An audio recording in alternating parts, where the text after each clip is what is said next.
Það komið að pallborðsumræðum næsta hálftíman eða svo með fjölda góðra gesta. Við ætlum að hefja leika með tveimur af fyrirlesurunum okkar, Ragnhildi og Þórunni, sem eru á, Þórunn hér og svo hér komin líka til viðbótar Þorgerður María Þorbjörnsdóttir, aktivisti og fyrrverandi formaður ungra umhverfisverndarsinna. Bara þar til í síðustu viku, umhverfissinna. Og svo hér á Zoom Þorvarður Árnason, forstöðumaður Rannsóknaseturs Háskóla Íslands á Höfn í Hornafirði. Innilega velkomin. Og Þorvarður, þú hefur unnið svolítið með einmitt Steve Carver, ekki satt? Nú heyri ég ekki í Þorvarður. Heyri ég mig núna? Nú heyri ég þér, já. Já, við þekkjumst ágætlega, við höfum verið í sambandi í tengslu við aðferðafræði, kortlagningar á óbyggðum víðernum. Já, hann gat ekki tekið þátt í pallborðinu í dag bara vegna þess að hann talar annað tungumál, þannig að það verið gaman að spyrja þig aðeins út í til dæmis það kom fram hjá honum þarna að það væri svo stór hluti villtra ósnertra víðerna Evrópu einmitt hér á Íslandi, bara mjög umtalsvert hlutfall og hann benti á að því fylgdi ábyrgð. Hvaða skyldum höfum við að gegna að þessu leyti? Svona í hnattrænu samhengi. Já, þetta mjög góð ábending frá Dr. Carver og við erum svo lánsöm á Íslandi að mjög stór hluti af okkar náttúru villt að því leyti í þeim skilningi að hún hefur ekki verið hamin af okkur mönnunum vegna þess að við höfum ekki haft tök á að nýta hana eða höfum ekki tök á að nýta hana hér á öldum áður og mikið af þessari náttúru þannig að það kannski ekki mikil not fyrir hana, fyrir svona hefðbundna starfsemi manna. En það hefur auðvitað breyst á síðustu áratugum, sérstaklega í tengslum við raforkuframleiðslu og svo núna síðustu áratugum út af vaxandi ferðamennsku. Ég að mínu mati, og tala ég bara út frá mínu hjarta, að þá eru þetta verðmæti, þetta eru náttúruverðmæti sem að Ísland sérstaklega ríkt af, að einhverju leyti fyrir tilviljun eða heppni. Og þetta eru verðmæti sem eru á hverfanda hveli, þeim villtum svæðum fækkar stórum á heimsvísu og þess vegna ber okkar skylda ekki bara gagnvart þessari villtu frjálsu náttúru heldur líka gagnvart mannkyninu öllu að standa vörð óbyggð víðerni landsins. Já, einmitt, Þorgerður, það væri gaman að fá þitt sjónarhorn á þetta einmitt. Hver okkar ábyrgð og finnst þér ungt fólk, einmitt spurning sem kom inn frá áhorfanda, einmitt beint til þín, til Þorgerðar Maríu. Ungt fólk almennt meðvitað hvers vegna það mikilvægt að vernda íslenska náttúru? Þekkir það íslenska náttúru af eigin raun? Hvernig finnst þér? Það náttúrulega bara rosalega mismunandi eftir uppeldi og svona því ungt fólk hefur haft minni tíma til þess að verða sér út reynslu í íslenskri náttúru að þá það auðvitað bara allavega hvort að ungt fólk hafi reynslu af henni en í kringum mig allavega finn ég mikið meðbyr og þá sérstaklega við finnum það með loftslagsmálunum að þá eru fleiri sem fara að hugsa umhverfismál og þetta óneitanlegur partur af sama málefninu umhverfismál, friðun og loftslagsmál og ég finn mikinn áhuga og meðvitund einmitt að við þurfum að friða þessi landsvæði og gæta þeirra vegna þess að þó að þetta sé, í Evrópu þetta mestuleyti þessara villtu víðerna en það eru samt gífurlega mikið af víðernum á norðurhveli sem bara mjög mikilvægt líka að friða að því að þau eru svo einstök og ótrúlega viðkvæm fyrir þá loftslagsbreytingum og áhrifum manna. Finnst þér stjórnvöld vera að gera nóg í þessum efnum? Í friðun? Já, mér finnst allavega það búið að vera mikið átak núna í friðun og En það sem ég hef svolítið kallað eftir kannski að það sé eitthvað meiri stefna varðandi orkumál til dæmis. Af því að við erum með rammaáætlun sem á að segja hvað hægt að nýta, hvað bara ekki möguleiki að nýta af náttúruverndarsjónarmiðum, en svo alltaf spurningin þurfum við að virka eitthvað meira. Já. Og það engin stefna yfir það. Það var gerð orkustefna núna í 2020, en í henni eru engar tölur, það engin svona tölusett markmið þannig séð á hvað við ætlum að búa til mikið rafmagn, hvað við ætlum að nota mikið rafmagn í stóriðju, hvað við ætlum að nota mikið rafmagn í gagnaver, hvað við ætlum að nota mikið í grænmetisræktun, hvað ætlum við að nota þetta rafmagn í og hversu mikið þurfum við meira. Ja. Þannig að mér finnst svo sem stjórnvöld ekki vera að gera nóg í því að setja einhverja stefnu og marka, því það alltaf hægt að finna meiri orku þörf, að því leið við byggjum virkjun þá bara rafmagn alltaf notað í eitthvað. Við getum framleitt stjarnfræðilega mikið rafmagn áður en við finnum bara engin not fyrir það lengur. Já, einmitt. Þetta eru allt mjög góði punktar. Þórunn, það var ansi sláandi að sem þú sagðir einmitt í fyrirlestriðinum varðandi náttúruvernd. Þú sagðir að Ísland væri eitt af vistfræðilega verst förnu löndum í Evrópu. Getur útskýrt þetta aðeins nánar? Já, takk. Ég skal reyna að gera mitt besta með það. Og þetta tengist, ég var einmitt að hugsa þessa setningu því ég var að hlusta á Þorvald, minn félaga og Þorgerði, fyrirgefðu. Þetta nefnilega alveg áhald það. Þetta sannarlega villt náttúra en óspillt af mannavöldum, það má nú örugglega teygja það svolítið. Því að hvað hefur verið landnýtingin haft áhrif á, hvað hefur veður og eldgos og vindar gert, það þetta samspil sem við stundum skautum yfir. Og í því samhengi vil ég bara benda á tiltölulega nýútkomin bók eða bækling eftir hann Ólaf Arnalds, doktor Ólaf Arnalds hjá Landbúnaðarháskólanum, sem heitir Ástand lands og hrun vistkerfa. Og það svolítið þannig að það virðist vera að við gerum ekki alltaf alveg grein fyrir ástandi lands og hversu mikið einn og illa farin íslensk vistkerfi eru. Hann nefnir þetta í sínu riti samdaunasýki, mér finnst það mjög gott orð, að því við erum svo vön því sem við sjáum.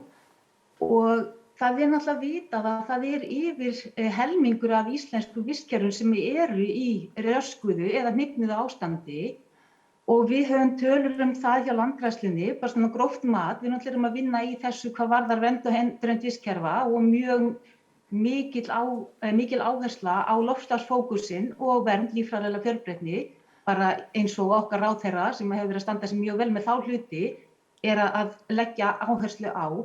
En málið það þetta svo stórt. Já. Við erum búin að gera helling síðan árið 1907 þegar Landgræðslan var stofnuð.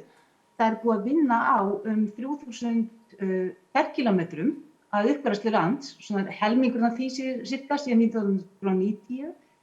En við erum að horfa upp á það að það sem við teljum að sé auðvelt, ekki auðvelt kannski, en hægt að færa í betra horf á landi á milli 0 til 400 metra hæðalínunar, þar erum við að tala 5500 ferkílómetra.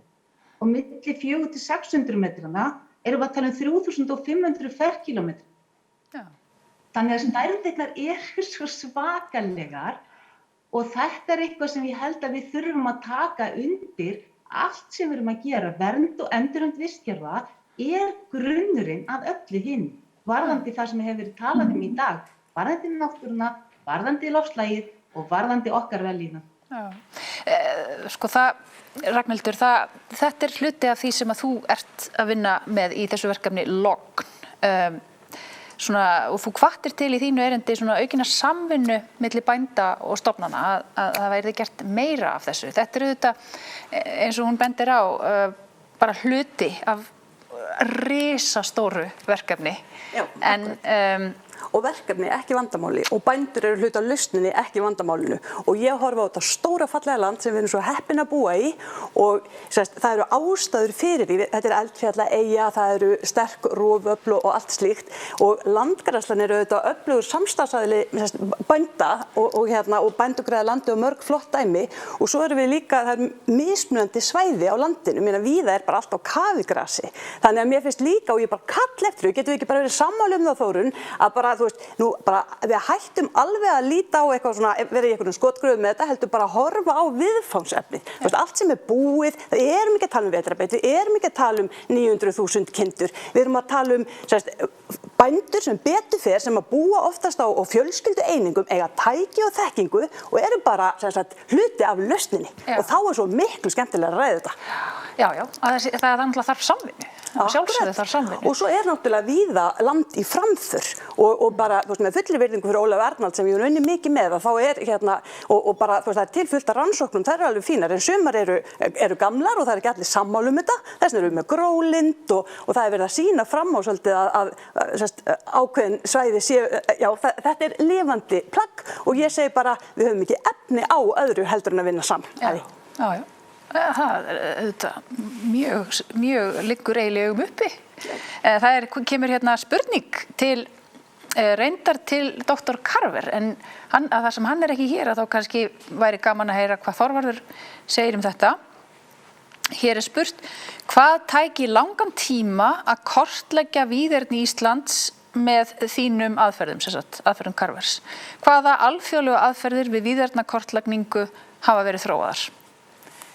Geturðu gefið okkur eitthvað svar við þessu? Já, ég kannski bara aðeins hérna, ætla ekki að andmæla Þórunni vinkonu minni, en kannski bara benda á að þetta svolítið orðið gamalt bitbein milli landgræðslu fólks og svona kannski náttúruverndar að hægt að gera þarna greinarmun á milli sem að mér finnst bara vera komið tími til þess að gleyma, það getur vel verið, og ég tek alveg undir það, að einhver hluti af þessum 43% ef við göngum út frá þeirri tölu land sem hefur, þessum gróður hefur horfið jafnvel algjörlega, en eftir standa hins vegar einhverju 20% af landi sem villt og upprunalegt. Og þannig bara, en ég held að við þurfum að bara hætta að þetta skotgrafi sem við þurfum að fylla upp í. Þú ert þá að tala þarna milli bænda og landgræðslunnar? Nei, nú ég að tala milli okkar græna fólksins, og ég til bændur með í þeim hópum, Þú veist, það eru allar þessar skotgrafir sem við erum búin að vera föst í áratugi, sem að koma í veg fyrir það að við tökum höndum saman og vinnum að sameiginlegum markmiðum, hugsum samþættingu, eins og Þórunn nefndi, þú veist, þetta á allt sem við gerum í náttúru umhverfisvernd, það á að taka mið af að minnsta kosti 3 meginmarkmiðum: sjálfbærri þróun, verndun líffræðilegrar fjölbreytni og baráttunni gegn loftslagsbreytingum. En nú ég komin út ég ætla að svara spurningunni. Já, hvað tæki langan tíma að kortleggja víðerni Íslands með þessum aðferðum? Já, núna nýbúið að samþykkja lagabreytingu sem að gerir ríkinu skylt að kortleggja óbyggð víðerni á Íslandi, og það löngu kominn tími til af því að Alþingi samþykkti þingsályktunartillögu þetta 1999 og enn hefur ekkert svoleiðis kort litið dagsins ljós svona opinberlega. Ég hugsa að það gæti tekið svona upp undir kannski ár að vinna gott kort.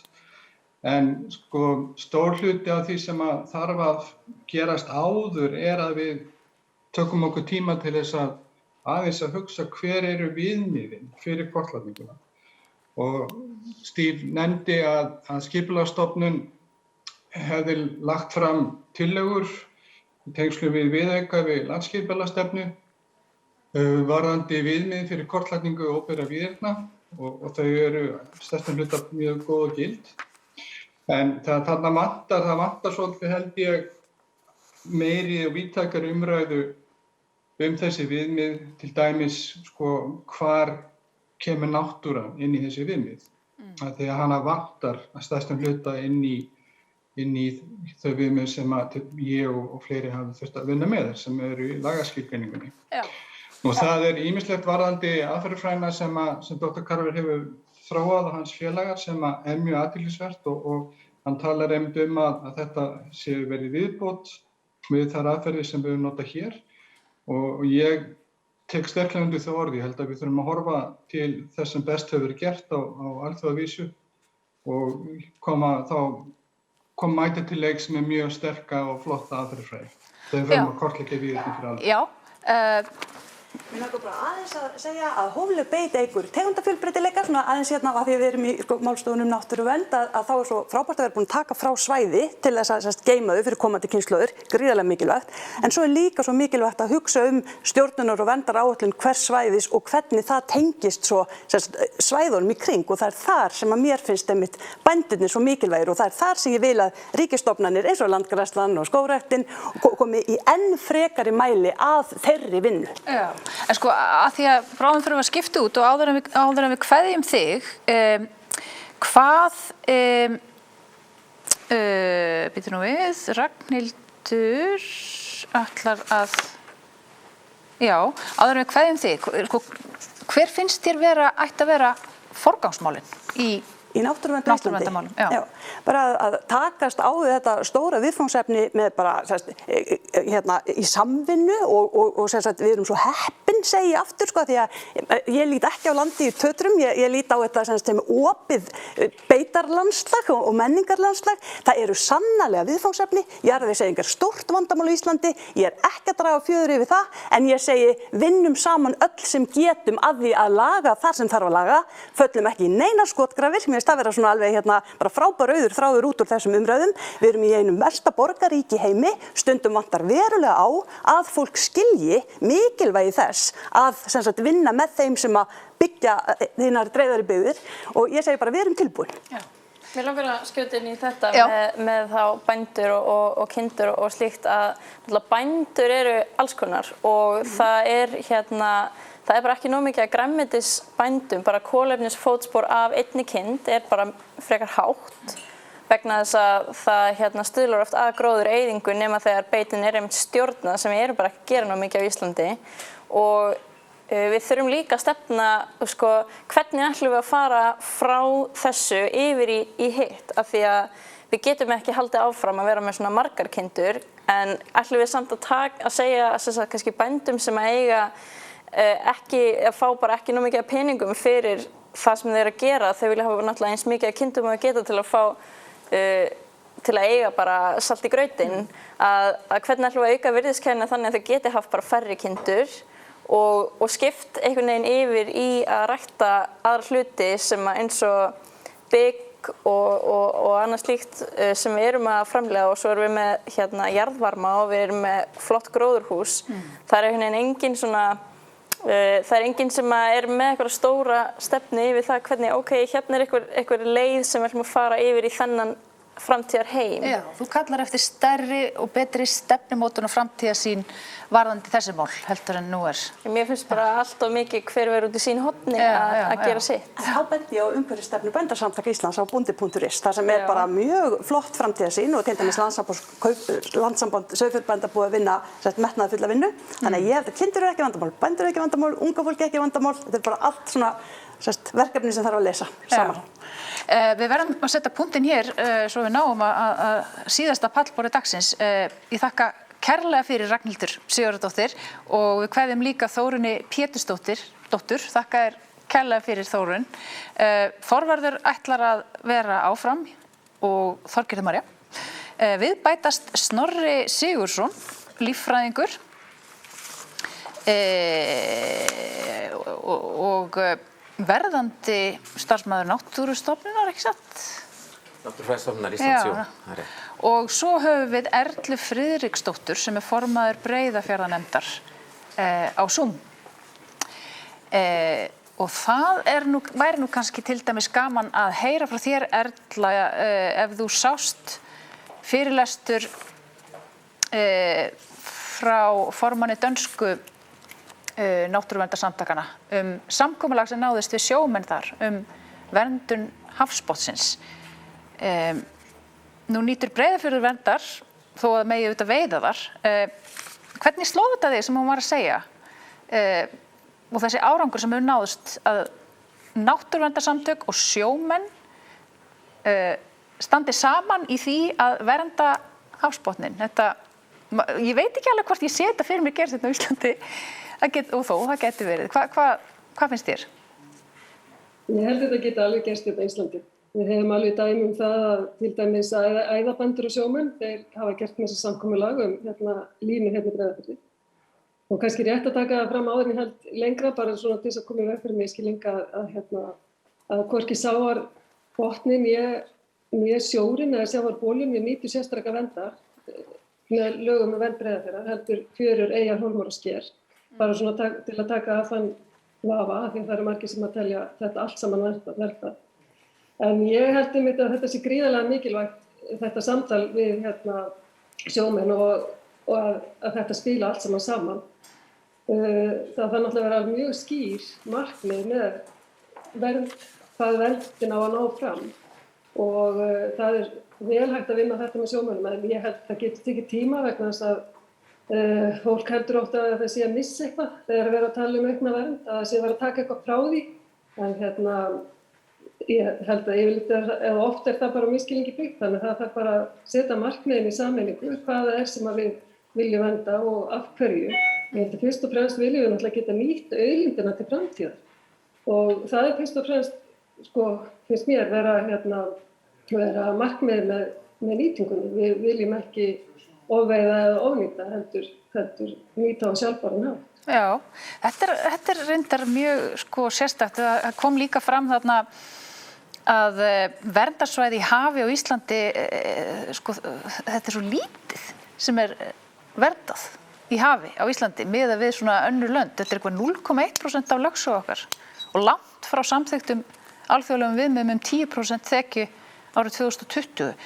Snorri, hvers vegna er mikilvægt að vera með verndarsvæði hafi? Skiptir þetta miklu máli og hvaða máli skiptir? Skiptir gríðarlega miklu máli, alveg eins og verndarsvæði á landi.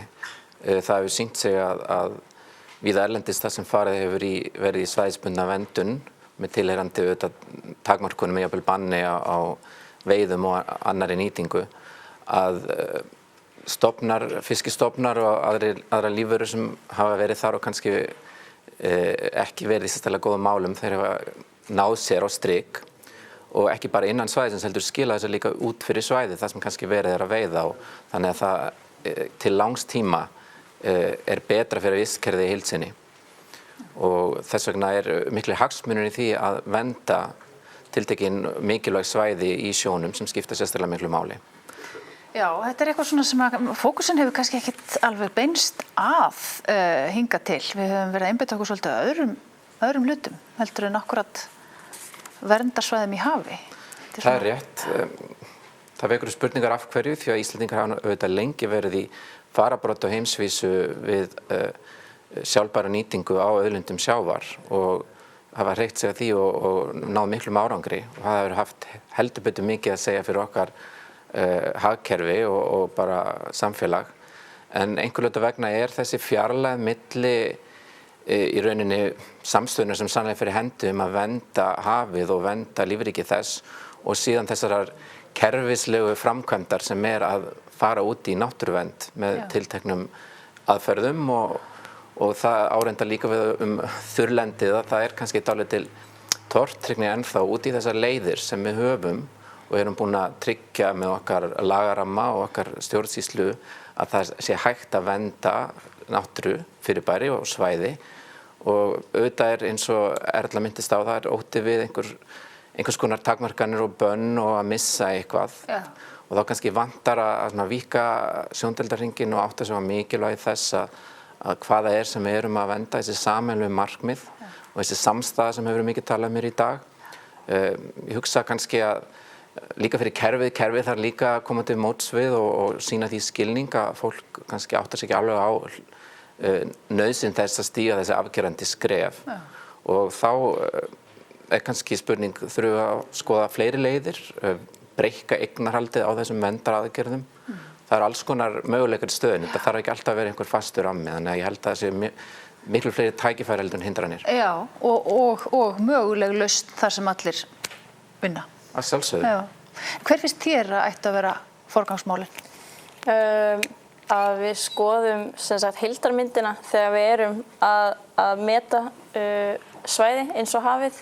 Ég veit að Ísland sendi til dæmis sendinefnd á samningaviðræður Sameinuðu þjóðanna vernd líffræðilegan fjölbreytileika í úthöfunum, BBNJ, og þar vilja þau meina að þau geti tekið fiskveiðar út fyrir Svega því það eru aðrir samningar fiskveiðar, en þú getur ekki tekið svona ofboðslega stóran hlut út fyrir Svega þegar þú ætlar að vernda vistkerfin. Þannig ég held að það sé bara rosalega mikilvægt að einmitt viðurkenna öll áhrif. Ég meina fiskveiðar hafa slæm áhrif oft á tíma á bara vistkerfin, og ef og við ætlum að láta eins og það svona horfa svolítið fram hjá því að þetta svo mikilvæga menningararfur, þá erum við svolítið að vera ótrú okkur sjálfum. Hvað erum við að gera ef við ætlum að taka svona mikilvæg hluti út fyrir? Hvað segir þú þetta, Erla? Er þetta svolítið viðkvæmt, þetta með hafsbotninn?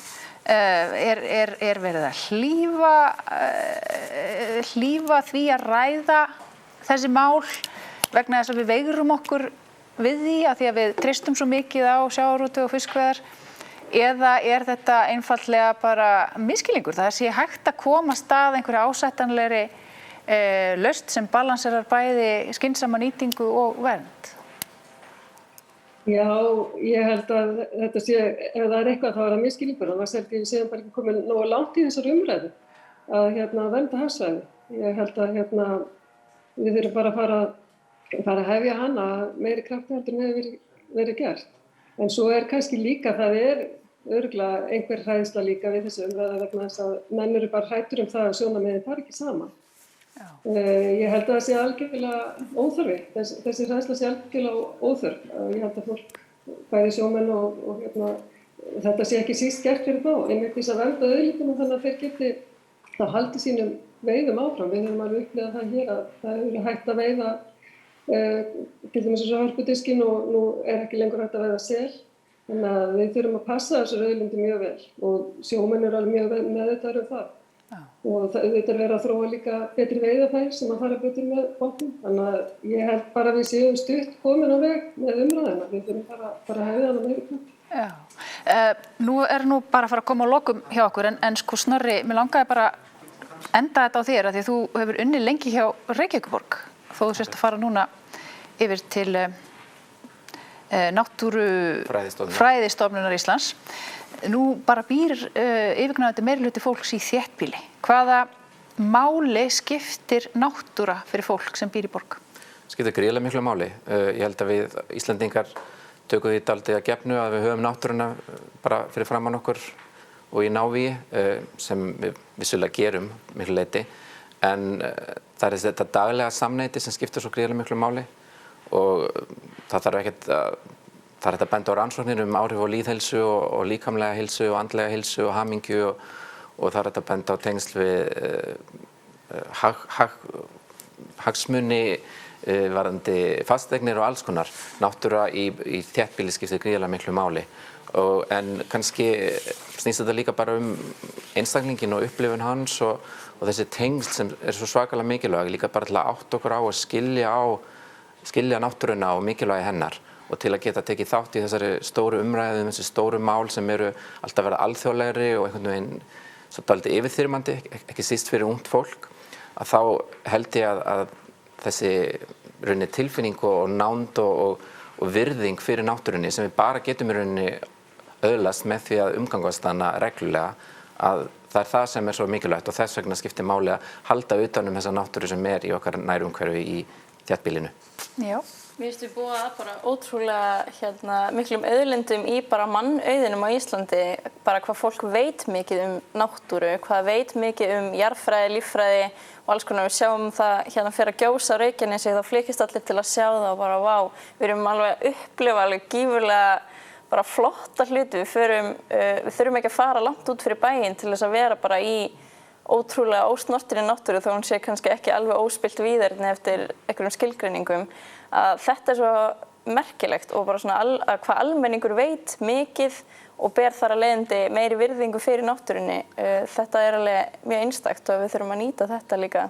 Já, þetta eru mjög góð lokaorð. Þakka þér kærlega fyrir þetta, Þorgerður María Þorbjörnsdóttir, og þakka þér líka fyrir komuna Snorri Sigurðsson og Erla Friðriksdóttir og Þorvarður Árnason. seinni málstofu þessa 12. umhverfisþings lokið og það fer að líða að lokum þingsins og ég vil þakka kærlega fyrir mig og gefa lokaorðið yfir til umhverfis- og auðlindaráðherra Guðmundar Inga Guðbrandssons. Já, kæru þinggestir, ég vil fá að þakka fyrirlesurunum og fólkinu sem tók þátt í pallborðinu kærlega fyrir hér í dag. Ég vil þakka henni Brynju Þorgeirsdóttur fyrir einstaklega góða stjórn og Sahara fyrir að passa að þetta þing kæmist inn í skrifstofur og inn á heimili fólks. Ég vil þakka ykkur sem spurðu spurninga. Og ég vil að lokum þakka samstarfsfólki mínu í umhverfis- og auðlindaráðuneytinu fyrir alveg frábæran undirbúning og framkvæmd á umhverfisþingi. Einstaklega glæsilegt. Ég sagði hérna í upphafi að ég teldi að það hefði margt áunnist á síðustu árum í umhverfismálum og ég vil meina að kyrrstaðan sem kannski hefur einkennt málaflokkin of lengi sé rofin. En ég geri mér fyllilega grein fyrir því að það svo ótalmargt eftir og umræðurnar hérna í dag hafa einmitt endurspeglað það hvað þurfum við að gera næst. Og ég fer hérna í dag með meiri von í brjósti og gleði í hjarta til þess að takast á við þær áskoranir sem framundan eru og hlakka til þess að vinna með ykkur öllum að þeim. Takk kærlega fyrir í dag og ég slít hér með 12. umhverfisþingi á Íslandi. Verið sæl.